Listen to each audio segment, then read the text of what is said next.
I asked my son, "Are you coming for Mother's Day dinner?" He replied, "Yes, and I'll bring my mother-in-law with her whole family. They want the house spotless." I answered, "All right, everyone will be surprised." Subscribe to the channel for more stories like this, and comment the city you're watching from. The phone rang at exactly 3:15 on a Tuesday afternoon, just as I was folding the last of my laundry. At 64, I'd developed certain routines that kept me grounded, kept me moving forward despite the loneliness that seemed to settle deeper into my bones with each passing year. "Hi, Mom." Jonathan's voice carried that familiar tone I'd learned to recognize over the years. Not warm, not cold, but transactional. Like he was calling his insurance company. "Jonathan, sweetheart. How are you?" I set the towel down and settled into my worn armchair, the one my late husband Robert had picked out 37 years ago. "How's Sarah? The kids?" "They're fine. Listen, I'm calling about Mother's Day." My heart lifted slightly. It had been 2 years since we'd spent Mother's Day together. Last year, Sarah had insisted they needed to visit her mother instead.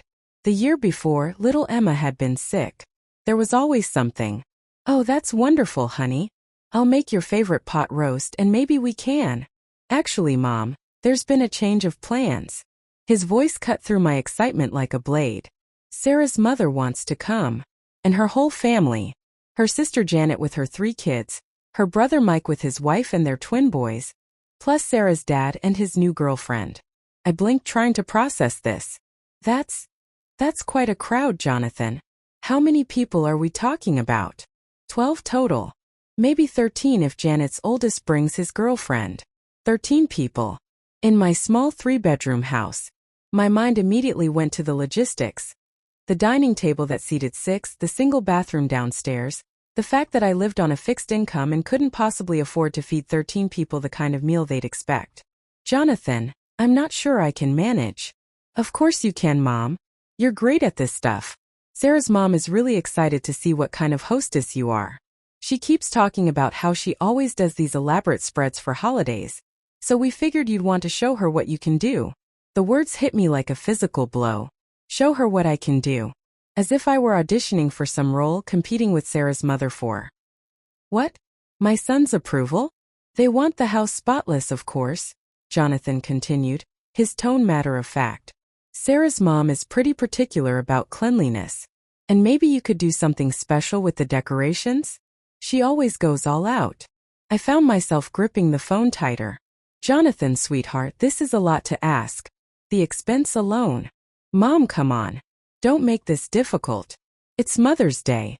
Aren't you excited to have a full house? I thought you'd be thrilled." Thrilled. The word sat bitter in my mouth.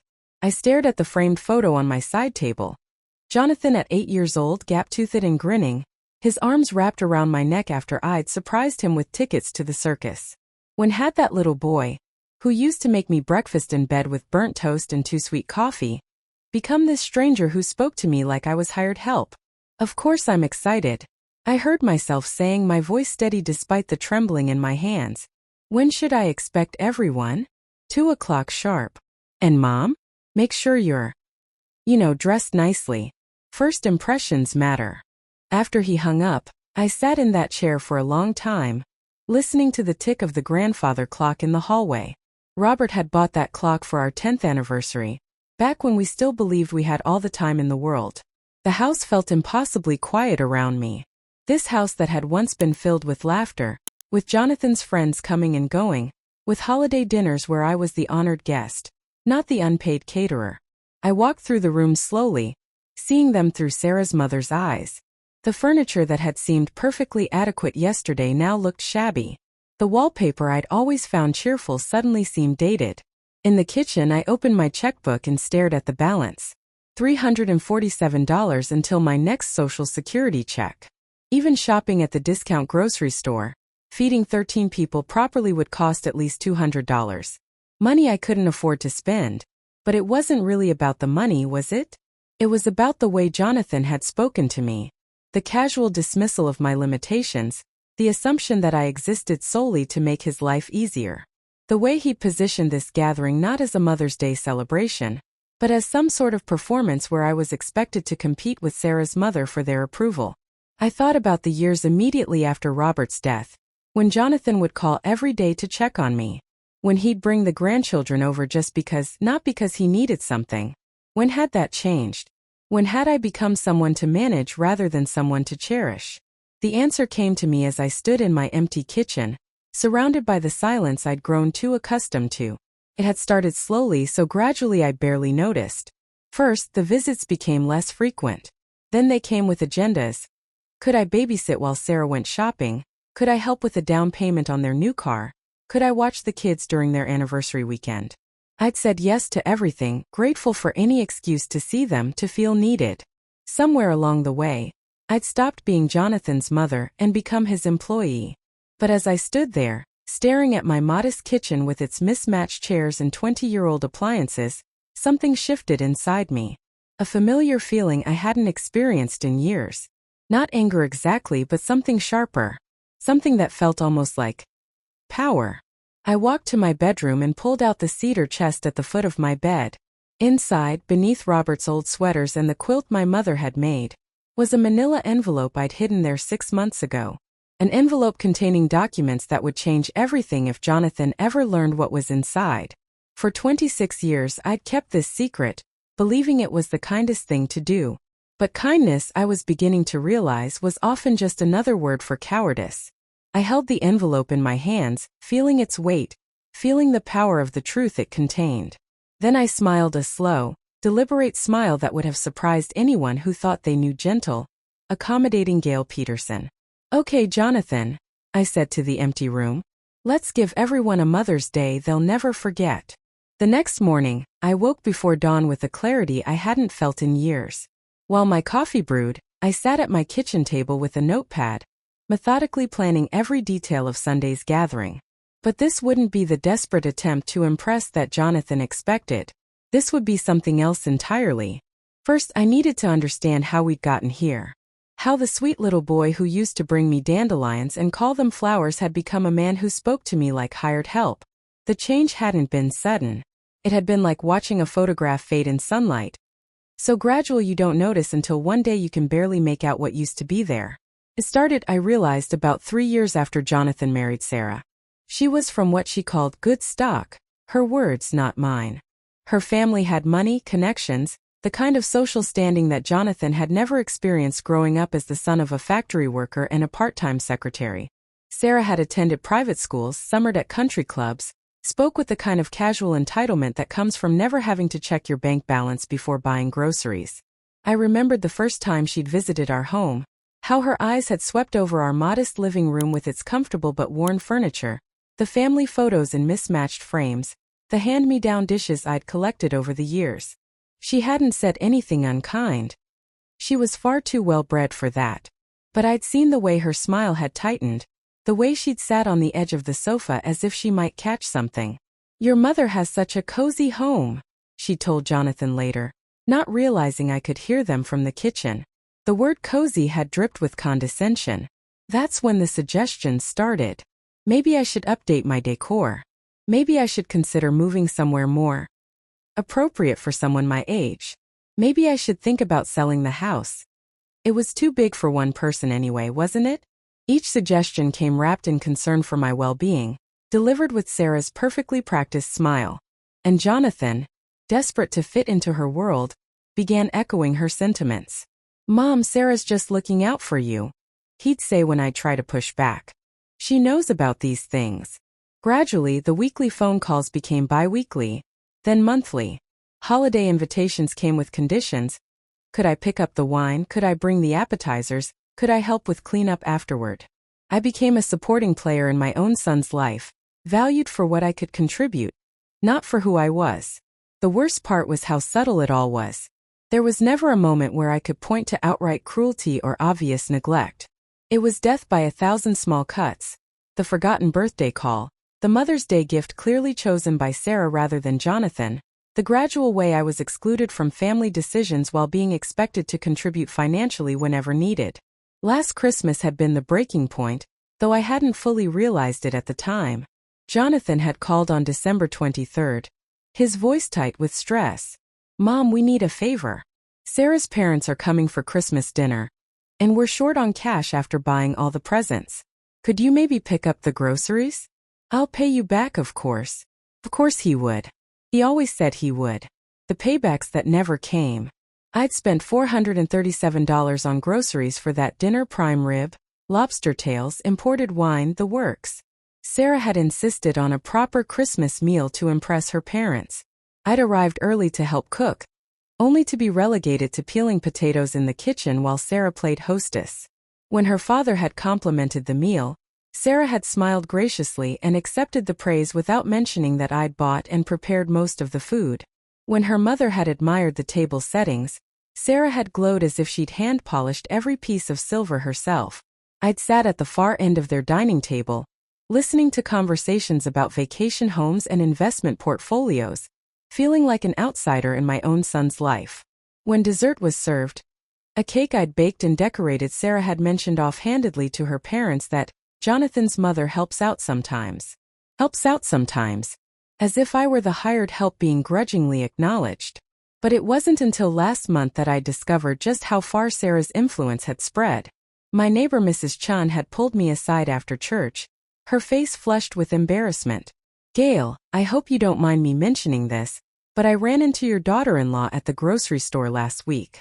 My stomach had clenched. Oh. She was telling the checkout girl about how difficult it is having an aging mother-in-law who's become so demanding. She said, "You're constantly asking for money and help, that you guilt Jonathan into visiting by pretending to be sicker than you are." The words had hit me like a physical blow. I'd stood there in the church parking lot, struggling to breathe, while Mrs. Chan patted my arm sympathetically. Of course, I told her she must be mistaken. I said, "You're the most independent, generous woman I know." But Gail, she seemed to really believe what she was saying. That night, I'd sat in my living room, surrounded by photos of the family I'd devoted my life to, and finally understood the truth. Sarah hadn't just been undermining me to Jonathan. She'd been systematically destroying my reputation in our community, painting me as a burden, a manipulative old woman who used guilt and fake illness to control her son. And the most devastating part was that Jonathan either believed her or didn't care enough to defend me. Now, as I sat at my kitchen table planning Sunday's gathering, I thought about the envelope in my bedroom. The truth I'd hidden for 26 years out of love, out of a misguided desire to protect Jonathan from a painful reality. Maybe it was time for a different kind of protection. Maybe it was time to protect myself. I finished my coffee and walked to the living room, looking at it with fresh eyes. Tomorrow I would clean and prepare, but not in the desperate, exhausting way I'd done so many times before. This time I had a different purpose. I moved to my desk and pulled out a manila folder. Inside were documents I'd been collecting for months without really understanding why: bank statements showing the thousands of dollars I'd loaned Jonathan over the years, receipts for gifts and groceries and repairs I'd paid for, records of all the ways I'd supported his family while being treated like an inconvenience. But those were nothing compared to what was in the cedar chest upstairs.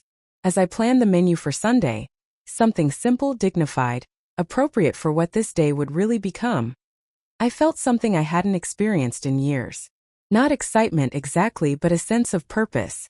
A feeling that, for the first time in decades, I was about to stop being a victim and start being the author of my own story. By Sunday, they would all understand exactly who they'd been dealing with. And by Sunday evening, I would finally be free. Saturday morning, I stood in my living room, methodically arranging documents on the coffee table. Each paper told a story, not just of financial transactions, but of a love so deep I'd been willing to sacrifice everything for it. A love that had never been truly reciprocated because the person receiving it had never known the truth about where it came from. My hands trembled slightly as I placed the final document in the center of the arrangement. The adoption papers, dated May 15, 1977, the day that changed both our lives forever, though only one of us had known it. Jonathan was not my biological son. He never had been. The truth was both simpler and more complicated than anyone could have imagined. Jonathan was my sister Linda's child, born when she was just 19 and unmarried, in a time when such things brought shame to entire families. Linda had been the wild one, the beautiful one, the one who drew attention wherever she went. I had been the responsible one, the one who cleaned up messes and made excuses and held everything together. When Linda discovered she was pregnant, our parents had wanted to send her away, to one of those homes where girls went to have their babies in secret before giving them up to strangers. But Linda had begged me to help her find another way. "I can't give him to strangers, Gail," she'd sobbed in my arms that cold February night. "But I can't raise him either. I'm not ready. I don't know how to be a mother." I'd been 26 then, married to Robert for 3 years, struggling with infertility that had left us heartbroken month after month. The doctors had told us it was unlikely I'd ever carry a child to term. The irony wasn't lost on me that my sister could create life so easily while I couldn't manage to hold on to it. "What are you asking me to do?" I'd whispered, though I already knew. "Raise him as your own. Let people think he's yours and Robert's. Give him the life I can't." The plan had been surprisingly easy to execute in 1977. Linda moved in with Robert and me, supposedly to help around the house while I recovered from a difficult pregnancy. She wore loose clothing, stayed indoors during the final months, while I patted my clothes and played the role of expectant mother. When Jonathan was born, Linda held him for exactly 10 minutes before handing him to me. "He's yours now," she'd said, tears streaming down her face. "Promise me he'll never know. Promise me he'll never feel like he wasn't wanted."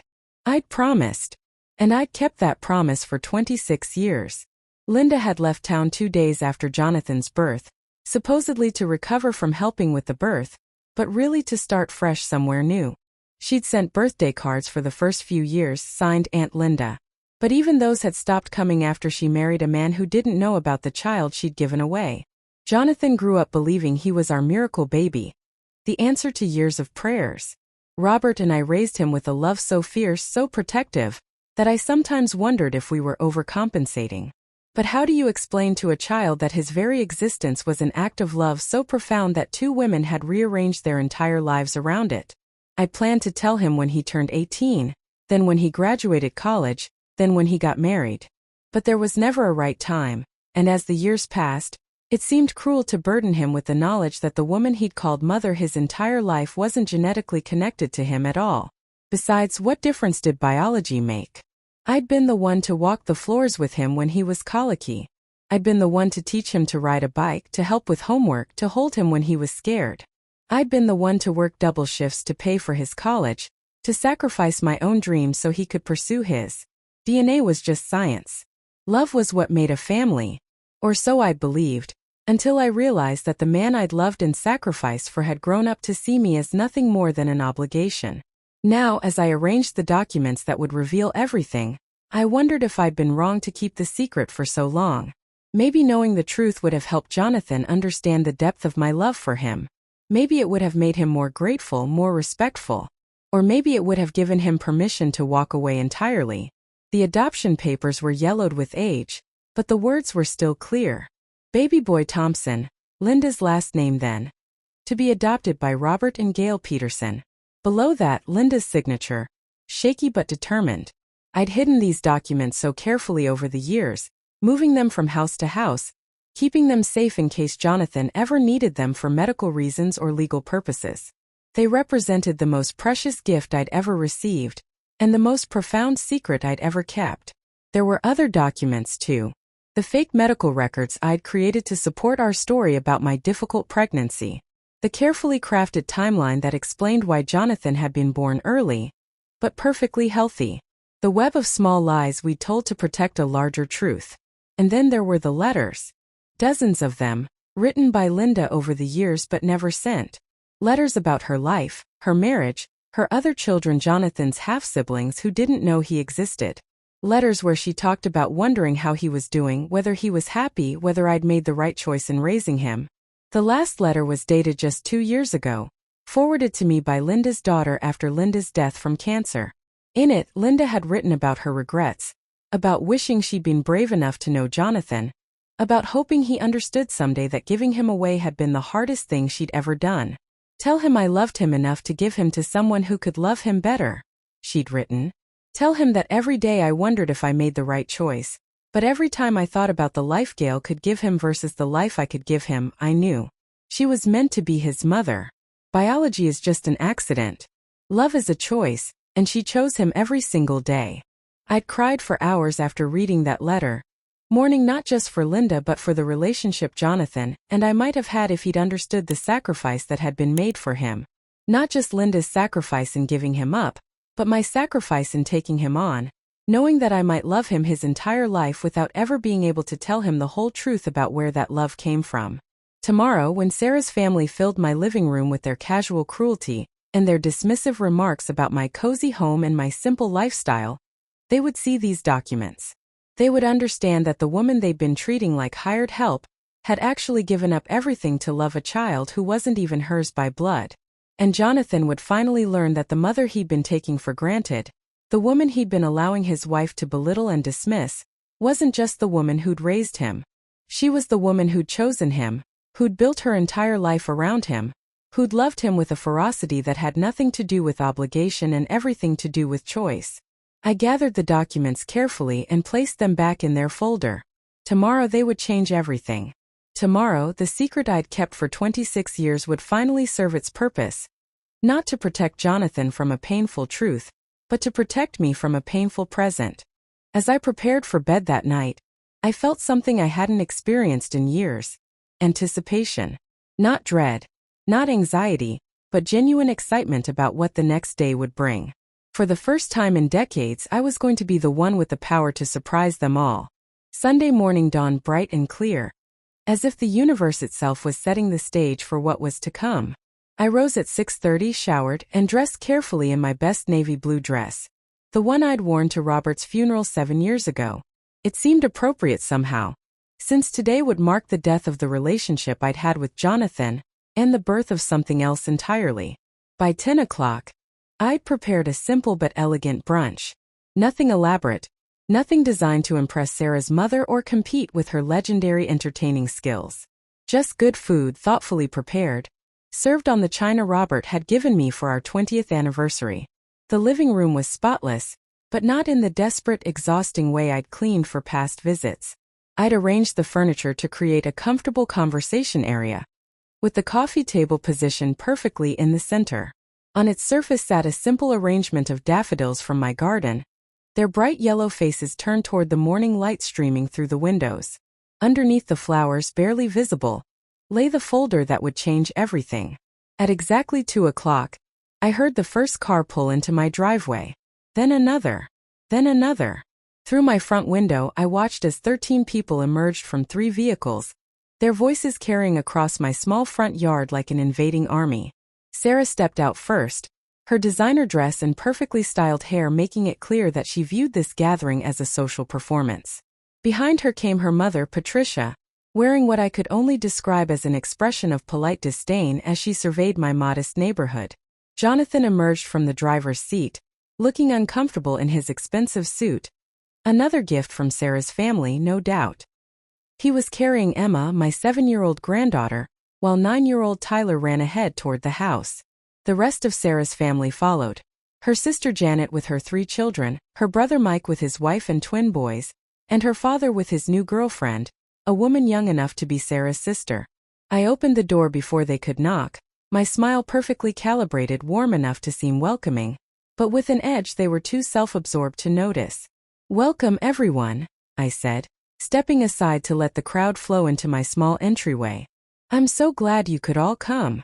Patricia was the first to speak, her gaze already cataloging every detail of my home. "Gail, what a charming little place you have here. So cozy." There was that word again. Cozy, the code word Sarah and her family used when they wanted to say small and shabby, without appearing rude. "Thank you," I replied smoothly. "It's been perfect for my needs. Please come in and make yourselves comfortable." As the group moved into my living room, I watched their faces carefully. Patricia's eyebrows rose slightly at the sight of my 20-year-old sofa. Janet's children immediately began touching everything, while she made no effort to stop them.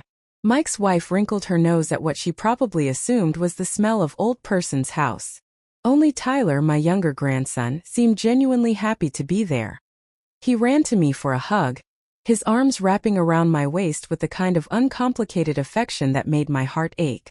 "Grandma Gail, I missed you," he said, looking up at me with Robert's eyes. The same warm brown eyes that had first made me fall in love all those years ago. "I missed you too, sweetheart," I said, smoothing his hair. Are you hungry? Grandma made your favorite cinnamon rolls. Tyler, don't pester your grandmother, Jonathan said sharply, and I saw Tyler's face fall slightly. She's got a lot to manage today. A lot to manage. Not she's excited to see you or she's missed you too. Just another reminder that I was there to serve, not to be celebrated. Oh, he's not pestering me at all, I said, keeping my voice light. That's what grandmothers are for, isn't it? Making their grandchildren feel loved and welcome. The words hung in the air with just enough emphasis to make several people shift uncomfortably. Patricia's smile tightened almost imperceptibly. Well, Sarah announced, clearly eager to take control of the situation. Should we get started? Mom's expecting quite a spread, aren't you, Mom? Patricia nodded graciously. I do so enjoy seeing how other families celebrate holidays. It's fascinating to observe different approaches to entertaining. Different approaches. Translation. Let's see how badly you'll embarrass yourself compared to how we do things. Of course, I said. But first, I thought we might sit and chat for a bit. Get to know each other better. I feel like I hardly know any of you, even though we're all family now. I gestured toward the seating area, watching as they arranged themselves with the careful choreography of people who were accustomed to being the most important people in any room. Patricia settled onto the center of my sofa as if it were a throne, with Sarah beside her and Jonathan on the adjacent chair.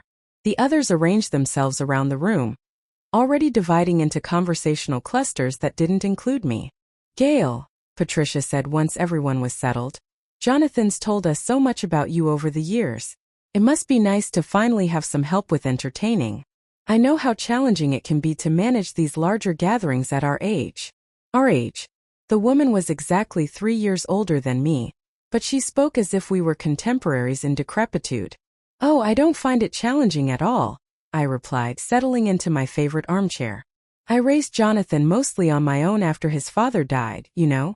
Entertaining 13 people is nothing compared to managing a grieving child and a full-time job.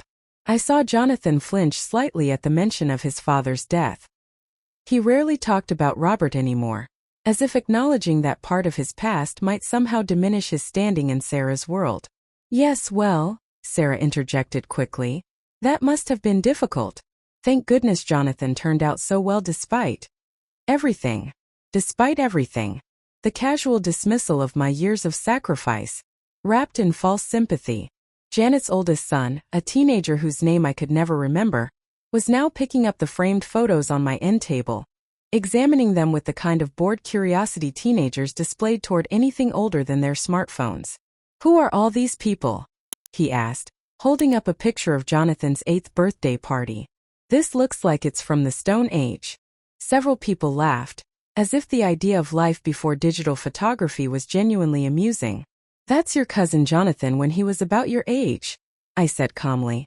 Back when children were grateful for birthday parties, instead of expecting entertainment productions.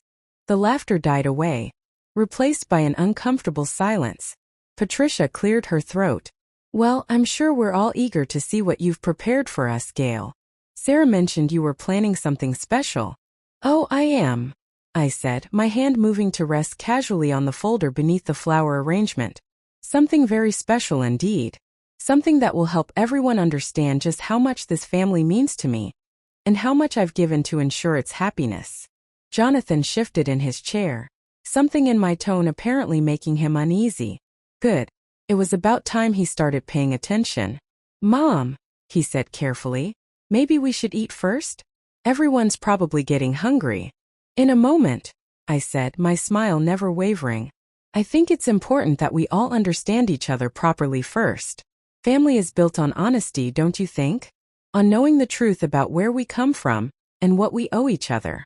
The room had gone very quiet now, the casual chatter dying away as something in the atmosphere shifted.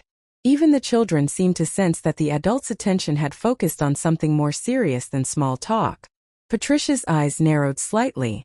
What exactly are you getting at, Gail? I lifted the folder from beneath the flowers, feeling the weight of 26 years of secrets in my hands. I'm getting at the truth, Patricia. Something this family has been missing for far too long. The silence in my living room was deafening. 13 pairs of eyes watched as I opened the folder with deliberate slowness, my hand steady despite the magnitude of what I was about to reveal. This moment had been 26 years in the making, and I intended to savor every second of it. "Jonathan," I said, my voice carrying across the room with a clarity that surprised even me. "There's something you need to know about the day you were born. Something I should have told you years ago, but I thought I was protecting you by keeping it secret." I could see the confusion in his eyes, the way he glanced nervously at Sarah as if she might somehow explain what was happening. Patricia leaned forward slightly, her expression shifting from condescending amusement to sharp curiosity. "Mom, what are you talking about?" Jonathan's voice was tight, uncertain. I pulled out the first document, a birth certificate. Not the amended one that listed Robert and me as parents, but the original. The one that told the real story. "This is your birth certificate, Jonathan. Your real birth certificate." I held it up so everyone could see, though from their distance they couldn't read the details.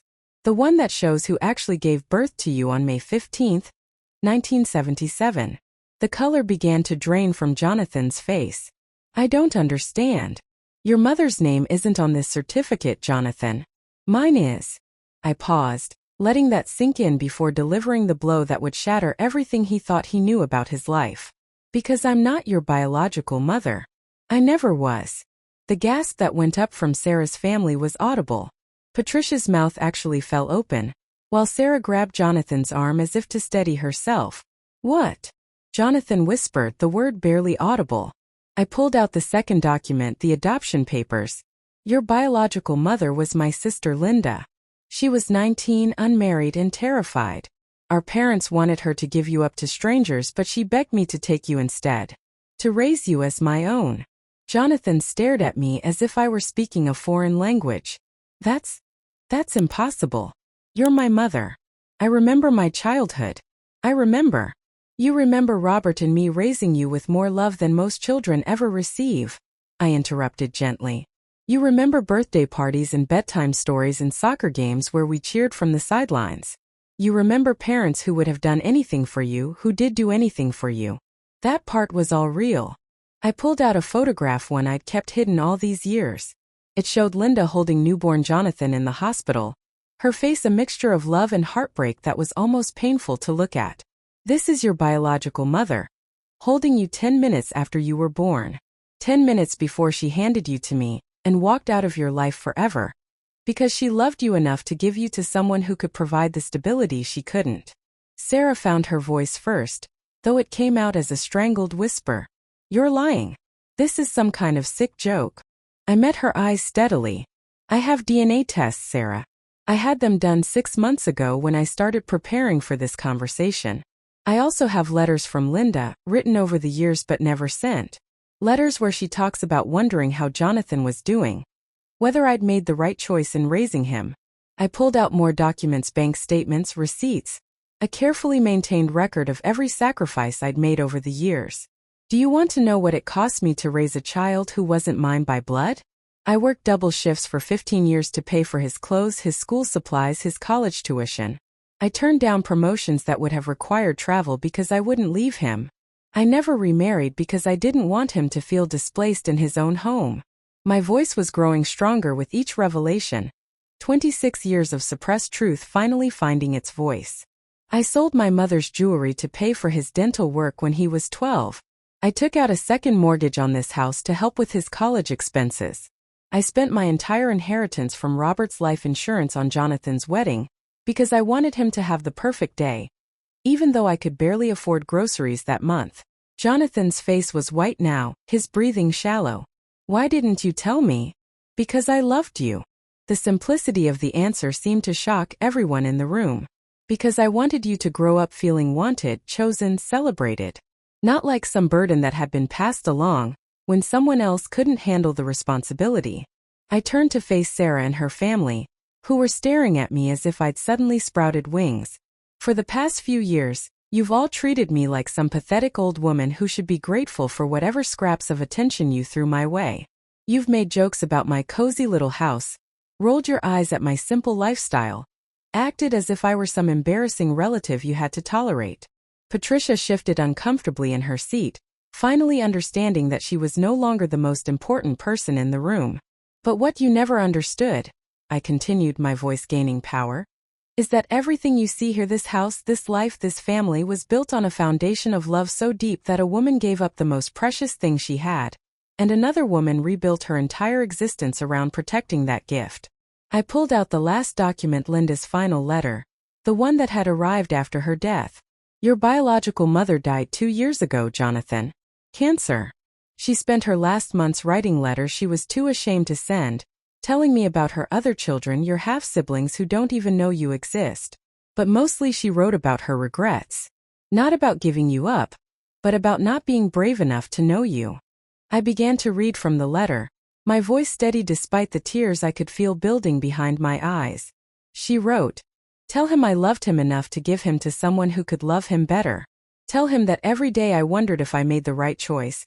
But every time I thought about the life Gail could give him versus the life I could give him, I knew she was meant to be his mother. Biology is just an accident. Love is a choice, and she chose him every single day." The silence that followed was absolute. Even the children had stopped fidgeting, sensing the gravity of what was happening. Jonathan's voice, when it finally came, was broken. "Mom. Gail. I'm still your mother," I said firmly. "Biology doesn't change the fact that I'm the one who walked the floors with you when you had colic.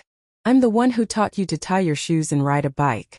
I'm the one who sat up all night when you had pneumonia at age 6, refusing to leave your bedside even when the nurses said I should get some sleep." Sarah was crying now, though whether from shock or shame I couldn't tell. "But I'm also the woman you've spent the last 3 years treating like hired help," I continued, my voice hardening. "The woman whose love you've taken for granted because you assumed it came with no cost, no sacrifice, no choice involved." I gathered the documents carefully and placed them back in the folder. "Linda made her choice 26 years ago. She chose to give you life and then give you away so you could have a better one. I made my choice too. I chose to love you, to raise you, to sacrifice everything I had and everything I might have been so you could become the man you are today." I stood up, the folder clutched in my hands, and looked directly at my son, the child I'd chosen, the child I'd loved, the child who had somehow forgotten the value of both. "Now it's time for you to make a choice, Jonathan. You can choose to remember who raised you and why. Or you can continue to let other people convince you that the woman who gave up her entire life for you is somehow not worthy of your respect." The room remained frozen in stunned silence as I walked toward the hallway, pausing only at the threshold to deliver my final words. "Dinner is ready when you decide what kind of man you want to be." I stood in my kitchen for what felt like hours but was probably only minutes, listening to the muffled voices from the living room. There was crying, Sarah's high-pitched sobs mixing with what sounded like Patricia's harsh whispers. I heard Jonathan's voice, broken and pleading, trying to process 26 years of rewritten history. But I felt strangely calm.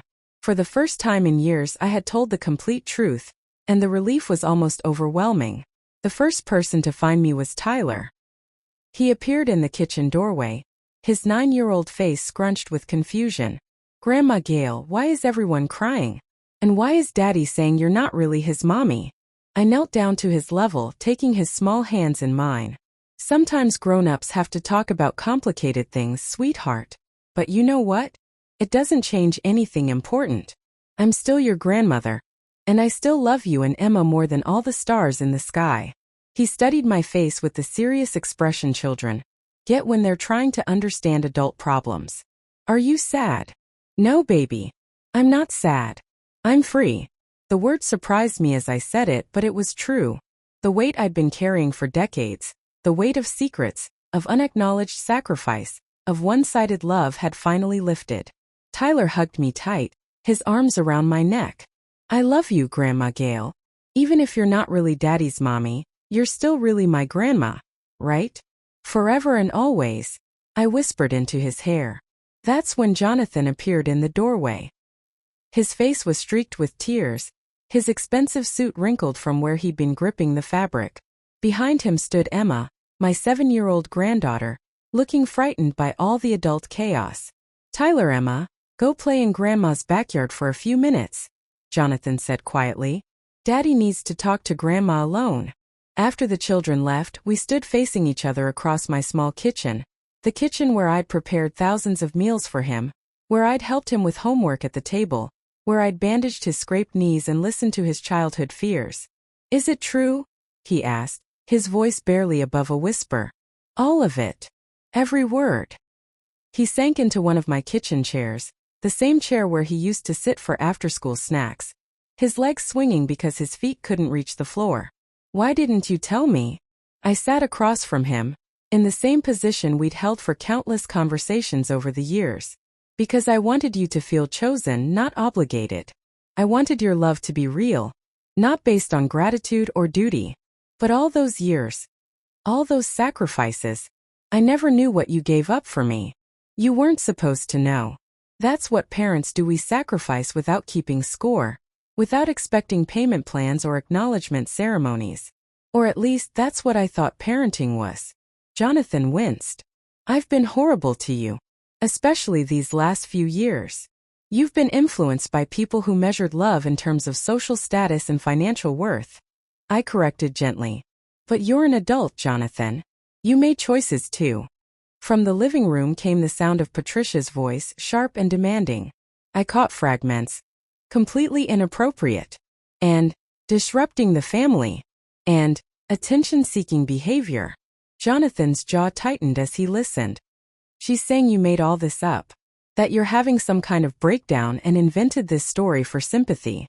I pulled out my phone and showed him the DNA test results I'd had done 6 months earlier. Science doesn't lie, Jonathan. Neither do adoption records filed with the state of Illinois 26 years ago. He stared at the screen, the numbers confirming what his heart was probably already telling him was true. Sarah wants to leave, he said finally. She says this is all too much, too dramatic. She thinks we should just move past it and pretend this conversation never happened. And what do you want? For the first time in years, Jonathan really looked at me. Not through Sarah's eyes or her family's expectations, but with his own vision. I want to understand. I want to know about Linda, about why she gave me up, about what it cost you to take me in. Then you'll have to make a choice, I said quietly. Because I'm not going back to being the convenient grandmother who provides services but stays out of the way. I'm not going to pretend that the last 3 years of disrespect and dismissal never happened just because you've learned the truth about your origins. Jonathan's eyes filled with fresh tears. I don't know how to fix this. You start by deciding what kind of man you want to be, I said, echoing my words from the living room. The kind who honors the woman who chose to love him, or the kind who continues to let other people define his relationships for him. From the living room came the sound of chairs scraping, voices raised in preparation for departure. Sarah appeared in the kitchen doorway, her face flushed with anger. Jonathan, we're leaving. This whole thing is ridiculous, and I won't subject our children to any more of this melodrama. She turned to me, her expression cold. I don't know what game you're playing, Gail, but it's selfish and destructive. You're going to tear this family apart with your need for attention. The family was already torn apart, I replied calmly. I just revealed the damage that was already done. Sarah's voice rose. Come on, Jonathan. Don't let her manipulate you with these stories. Even if they're true, which I doubt, what difference does it make? You're an adult with your own family now. Jonathan stood slowly, and for a moment I thought he was going to follow her. Then he turned to Sarah. His voice stronger than I'd heard it in years. It makes all the difference in the world. This woman gave up everything to raise me, and we've treated her like she was disposable. I won't do that anymore. Sarah's face went white. You're choosing her over me? Over your own wife and children? I'm choosing to be a better man than I've been, Jonathan said quietly. If you can't understand that, then maybe we have bigger problems than I realized. The confrontation that followed was swift and brutal. Sarah gathered her family and stormed out, taking Emma and Tyler with her, declaring that Jonathan could come home when he came to his senses. After the cars pulled away, Jonathan and I sat on my front porch, watching the sun set over the neighborhood where I'd raised him. The silence between us wasn't uncomfortable anymore. It was the silence of two people beginning to understand each other again. What happens now? He asked. Now you decide what kind of relationship you want with the woman who chose to be your mother, I said. Not because she had to, not because biology compelled her, but because she wanted to. And I decide whether I'm willing to risk being hurt again by someone I love. Jonathan was quiet for a long time. Then he said, I want to learn about Linda. I want to understand her story. And I want to understand yours, the real story. Not the edited version you gave me to protect my feelings. I nodded. It might be painful. She wasn't perfect and neither was I. There were reasons she couldn't keep you that went beyond just being young and scared. I can handle painful, he said. I can't handle any more lies, even kind ones. As the stars began to appear in the darkening sky, I felt something I hadn't experienced in years. Hope. Not for the return of what we'd lost, but for the possibility of building something better. Something based on truth and choice rather than obligation and assumption. There's something else you should know, I said. Linda left letters for you. Dozens of them, written over the years but never sent. They're yours now if you want them. Jonathan's breath caught. Letters from my birth mother? Letters from the woman who loved you enough to give you away, I corrected. Just like I loved you enough to take you in. Different kinds of love, but both real, both sacrificial. 6 months later, Jonathan and Sarah divorced. It wasn't because of that Mother's Day revelation, though it certainly accelerated the process. It turned out that a marriage built on social climbing and mutual benefit couldn't survive the revelation that love sometimes required uncomfortable truths and genuine sacrifice. Jonathan moved back to town, renting a small apartment 3 blocks from my house. Emma and Tyler spent weekends with him, and gradually we rebuilt our relationship, all of us together but also him and me separately. He read Linda's letters, cried over them, and eventually traveled to visit her grave. He also met his half-siblings, who welcomed him with a warmth that surprised everyone. But the most important change was in the way Jonathan saw me. Not as the woman who'd failed to measure up to Sarah's family's standards, but as the woman who'd chosen him when no one else would. Not as an obligation or a convenience, but as the person who'd loved him before she even knew who he would become. On my 65th birthday, Jonathan gave me a gift that made me cry. A photo album filled with pictures from his childhood, with handwritten notes on each page describing his memories and gratitude for specific moments I'd forgotten. The inscription on the first page read, "To the woman who chose to love me every single day. Thank you for never giving up on me, even when I gave up on myself. Love, your grateful son by choice, not chance."